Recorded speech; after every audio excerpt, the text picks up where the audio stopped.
The story begins with Nancy, a young American woman who travels from the United States to Mexico in search of a beautiful hidden beach. Years earlier, her mother visited the same place while pregnant with Nancy. Now that her mother has passed away from cancer, Nancy wants to reconnect with those memories and feel closer to her one last time. She doesn't know the exact name of the beach, so she shows an old photo of her mother to a local driver and asks if he recognizes the location. Since he knows the area well, he agrees to take her there. Nancy's two friends were supposed to join her, but after drinking too much the night before, neither of them wakes up in time, forcing Nancy to make the trip alone. After a long drive through the jungle, the driver finally brings her to the beach. The moment Nancy sees it, she is genuinely happy because it is every bit as beautiful as she imagined. Before leaving, the driver asks how she plans to get back since the area is remote and far from the city. Nancy casually says she'll call an Uber, but the driver has no idea what Uber is because the service doesn't operate there. Even so, Nancy doesn't pay much attention to the warning, and the driver leaves. The beach is almost completely deserted. Aside from Nancy, only two surfers are out in the water enjoying the waves. Since surfing is the reason she came here, Nancy grabs her board and heads into the ocean as well. While waiting for the right waves, she starts talking with the two surfers and tells them she came from Texas to revisit a place connected to her mother's memories. When she asks if there's anything important she should know about the area, they explain that two large rocks rise above the water once each day when the tide goes out and remain visible for about 12 hours before disappearing beneath the ocean again. Before long, the conditions begin to change and larger waves start rolling in. The three surfers take advantage of them and spend the next several hours enjoying the water. For Nancy, the moment feels especially meaningful because this experience is exactly why she traveled so far. Later, exhausted from surfing, she returns to the beach and calls her younger sister. During the conversation, her father takes the phone and encourages her to come home and finish the medical studies she left behind. Nancy refuses because losing her mother to cancer destroyed her faith in medicine and left her emotionally devastated. Her father reminds her that her mother was a strong woman who never gave up, even during her final days. Despite his words, Nancy still struggles with the loss and quietly replies that her mother is gone anyway. Before ending the call, she tells her father that she will come visit soon. When he asks when, Nancy admits she doesn't know yet, only that it will be soon. The conversation leaves her emotional, but she does her best to hold herself together before hanging up. Afterward, Nancy returns to the water for one more surfing session. Sometime later, the two surfers tell her that night is approaching and that it's time to leave. Nancy decides to stay a little longer, so the two men head back to shore. Soon, Nancy is left completely alone on the isolated beach. She waits for another set of large waves, treating it as if it might be her last chance to surf. Suddenly, she notices movement beneath the water, but a moment later, a group of dolphins emerges, bringing her a brief sense of relief and happiness. Following them farther out to sea, she eventually spots the massive carcass of a dead whale covered with seabirds. Soon, another wave arrives, and Nancy starts surfing again. But without warning, something heavy slams into her board, throwing her into the deep water and separating her from it. But she manages to reach the surface and grab the board, but as she tries to climb back on, a powerful creature attacks and begins pulling her underwater. The surrounding water quickly turns red with blood. Despite the pain, Nancy fights free and starts swimming toward the dead whale because without her surfboard she has no chance of reaching shore. As she swims, the creature follows behind her, revealing itself to be a giant shark.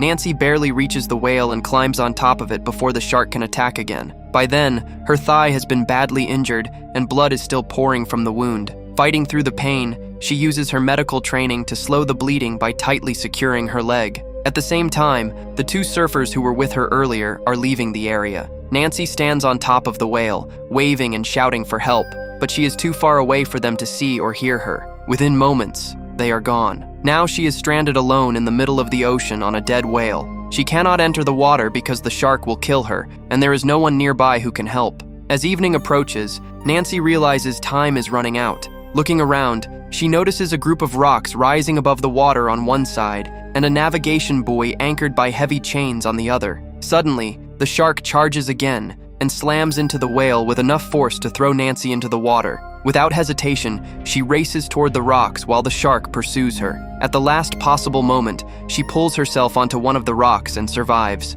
She soon notices an injured seabird resting there. One of its wings appears to have been broken during the shark's attack, leaving it trapped just like her. Nancy's thigh wound is severe, and the pain is almost unbearable, but she forces herself to stay focused. Using one of her earrings, she begins stitching the wound herself and continues despite the pain. Afterward, she uses her jacket to secure the injury even more tightly. Night eventually falls, bringing colder temperatures and complete darkness. Her condition continues to worsen. Around midnight, crabs begin biting at her injured leg, waking her up. Weak from hunger and thirst, she tries to kill and eat them, but her body cannot handle it, and she ends up vomiting instead. A short time later, she spots her surfboard floating in the water and suddenly sees a chance to survive. Determined to get it back, she carefully watches the ocean. When she cannot see the shark anywhere nearby, she slowly enters the water and starts swimming toward the board. However, before she can reach it, she sees the shark heading straight for her. Panicked, Nancy immediately turns back and barely manages to reach the rock alive once again.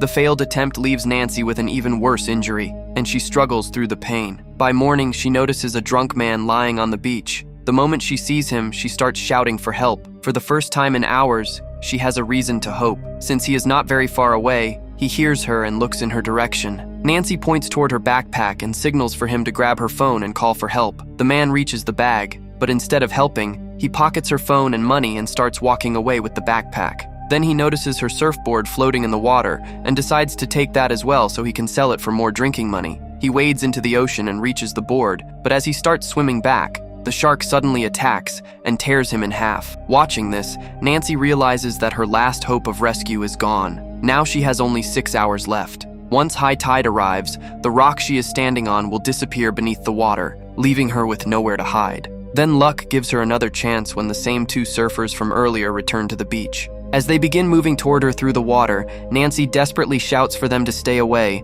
and warns them about the shark. The two men dismiss her warning, convinced there is no shark nearby. Moments later, one of them is attacked and dragged underwater. The second surfer panics and races toward Nancy, knowing the rock is his only chance to survive. He manages to reach her, and Nancy grabs his hand and tries to pull him up.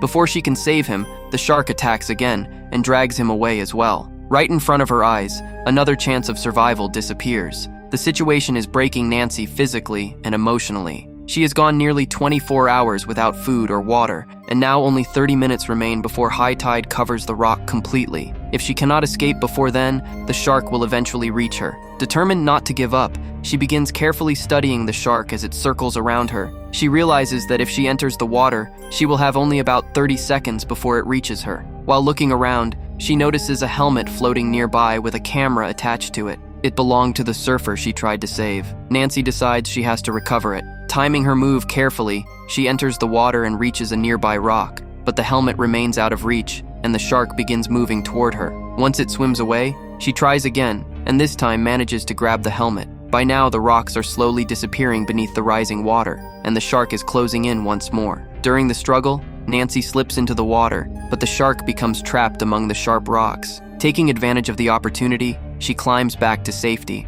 With only 10 minutes left before the rock is completely submerged, Nancy turns on the camera and records a message. She explains that a dead whale is floating nearby and that a shark has been circling the area. It has already killed 3 people in front of her and repeatedly attacked her as well, leaving her leg badly injured. She then records an emotional message for her father and younger sister, admitting that she never realized how much she would miss them. At the same time, she tells them not to worry. Nancy points the camera toward the injured seabird trapped beside her and says she is not completely alone. Finally, she tells her father that she is going to try reaching the buoy and promises that no matter what happens, she will keep fighting, just as her mother taught her to do. After recording her message, Nancy places the camera back on the helmet and throws it as far into the water as she can, hoping it will somehow reach shore and eventually make its way to her family. She then helps the injured seabird by setting its dislocated wing back into place. Even though it still cannot fly, she places it on a broken piece of surfboard and pushes it into the water,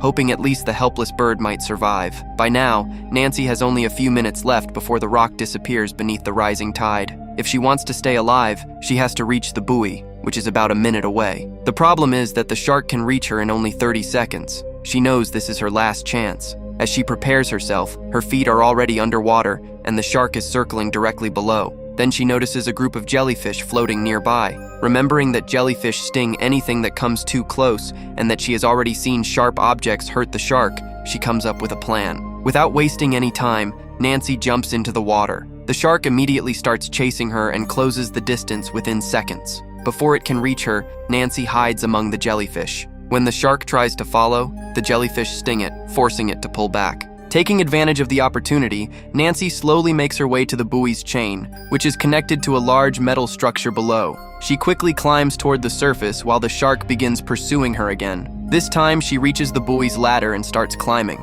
In her rush, one of the metal bars breaks, causing her to fall directly onto the shark. At that exact moment, she drives the broken metal rod into its body, seriously injuring it before scrambling onto the buoy. Enraged, the shark repeatedly slams into the structure, but Nancy manages to hold on. Then she spots a ship in the distance and immediately sees a chance for rescue. She grabs the flare gun attached to the buoy, but the ammunition has been soaked by water. The flare barely rises into the air, and the ship continues on without noticing her. Another chance is gone. A moment later, Nancy notices oil floating around the dead whale. As the shark swims through the oil toward her, she fires the flare into it, igniting the surface. The shark is badly burned, but the flames are extinguished as soon as it dives back underwater. Now, even more aggressive, the shark launches a full-force attack on the buoy and eventually destroys it. Nancy falls into the water but manages to wedge herself inside part of the metal framework. The shark continues pulling at the structure and tears through much of it with its teeth. While struggling to survive,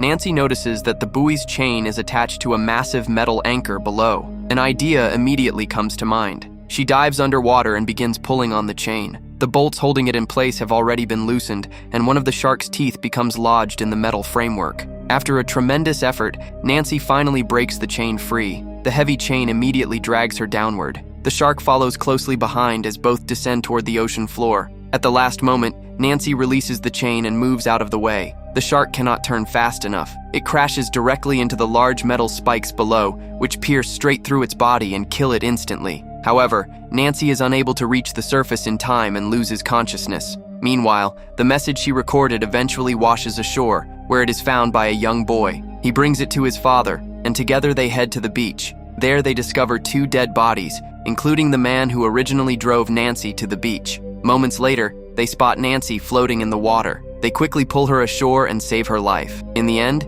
Nancy survives because of her determination and refusal to give up. With that, the story comes to an end. If you enjoyed the video, don't forget to like and subscribe. Thanks for watching.